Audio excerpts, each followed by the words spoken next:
Sticking with sport, Basketball Australia is under fire for playing race politics on Australia Day. They put out this ridiculous statement online. It got mocked on X before they closed comments, which is always a sign that you picked the wrong lane.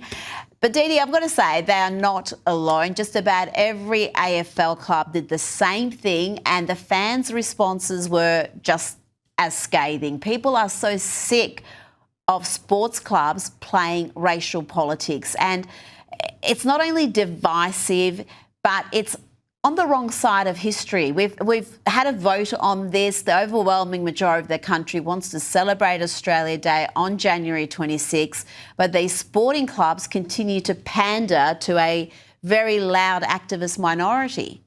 Well, it's foolish. In fact, I would go so far as to say it's idiotic to put this post up because, as we've seen with the polls, as you've just mentioned, that the overwhelming majority of Australians support celebrating Australia Day on January the 26th.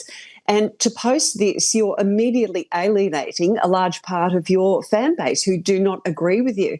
And I noted that Shane Heal, one of the great basketball players this country's ever produced, he expressed his dislike of the post, said it wasn't necessary and that players play for the pride of the country. And I think Basketball Australia would have served themselves better to have posted something that engendered love of country and pride in Australia, like Shane Heal's words were.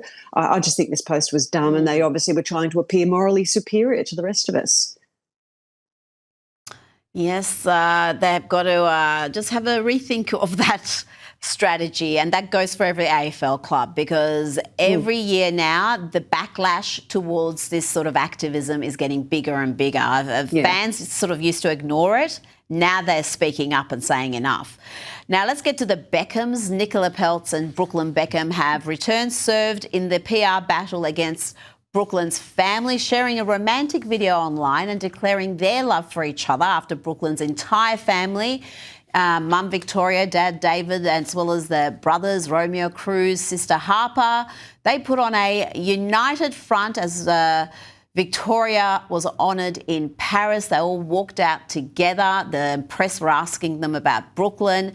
Who is winning the PR battle here, Dee Dee? Because you can be sure spin doctors have been hired by both sides. Yeah, well, Brooklyn and Nicola Peltz are never going to win this battle against Posh and Bex. Let's be honest, we wouldn't have known who Brooklyn was unless he was a Beckham. He is nothing without his parents' name.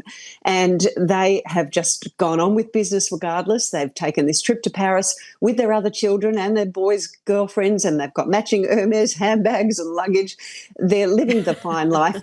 Nicola and Brooklyn, who really, as far as I can see, have not contributed anything to this world, are never, ever going to be more popular. And I do note that in many of the comments on the coverage of this feud and postings online, people are very much firmly in Victoria's camp on this, and so am I. Well, yeah, you've got to side with the mum. When a son goes out and publicly puts the sort of statement that Brooklyn put out about his wedding and that first dance, I mean, that's what made up my mind, because I was very much on the fence on that one. Before you go, the royals are in the news. When are they not in the news? King Charles has delivered an ultimatum to Princess Catherine and Prince William, demanding they make peace with Harry and Meghan, or probably just Harry. The King asking Princess Kate to mediate talks between the two brothers. Dee Dee, I am not sure how much of this reporting I believe, because King Charles himself has been very cold towards Prince Harry. Why would he be demanding that Prince William break bread with him? Well, like you, I'm a little bit sceptical, but I also think he's an elderly man. He's suffering from cancer. He hasn't seen his grandchildren, Lilibet and Archie. It's been nearly 6 years that he's been virtually estranged from his son. You would not be surprised if you did think that he was thinking, what's the point of all of this? Whatever this argument is, whatever this rift is it worth it, when he would be surely facing the prospect that he doesn't know how much time he's got left? So whether the story is based in fact or not, I do think Kate would be the one to broker this peace deal. And let's face it, parents just want their babies all around them and to be all friends. So there may be a grain of truth to it. Yes, perhaps a grain. Dee Dee Dunleavy, thank you so much for your time tonight.